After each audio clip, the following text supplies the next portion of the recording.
So what is it that halts your progress? It's triggers, okay? So today we are diving into a crucial part of understanding self-sabotage, which is identifying our triggers.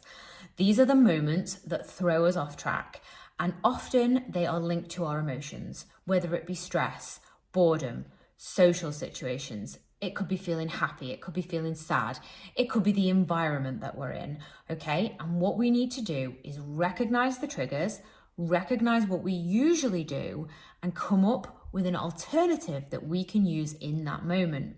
So, for example, every time I'm at work and my boss really winds me up, I go to the kitchen and eat biscuits because I want to crunch away that stress. Who resonates with that one?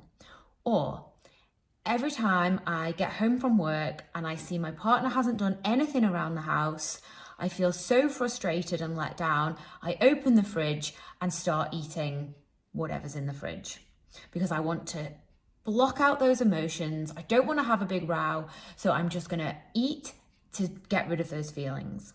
Or it could be things like, from a positive perspective, every time I meet my best friend, we always go for pizza and Prosecco. I always eat too much, I always drink too much, and I always feel a little bit rough the next day. And I don't really want to feel like that. I want to be able to enjoy her company and focus on my goals at the same time.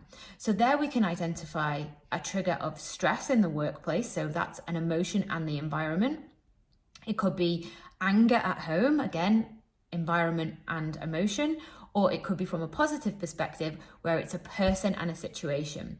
So what we want to think about is how can we do those things differently? So in your workbook, you've got a section to write out what are your triggers.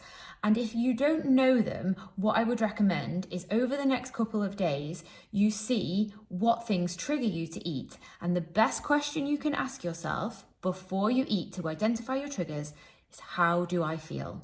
Okay, so when you ask yourself this question, how do I feel? You're going to see what comes out. Now, if the answer is hungry, then eat, because the only thing that solves hunger is food.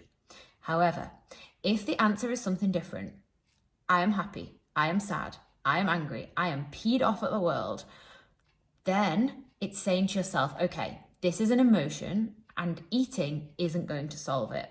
Now, at first, step one is absolutely awareness. You might say, I am peed off at the world and I'm still going to eat a chocolate bar, because you don't need to be at the finish line right now. You are just starting on this journey. And if you've been doing this stuff for years and years and you've never thought about what leads to those decisions and you've just been led to believe, I can't stop eating chocolate, I'm a failure, I'm addicted to chocolate, I'm addicted to sugar, whatever those things are that you're telling yourself, it is going to take time to unlearn those behaviors.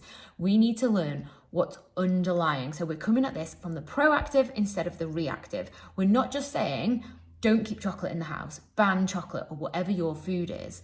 We're saying, what leads to that and how can I act differently? Because that is what's going to empower you to know you can make a different choice. And this is the lasting mindset piece, okay?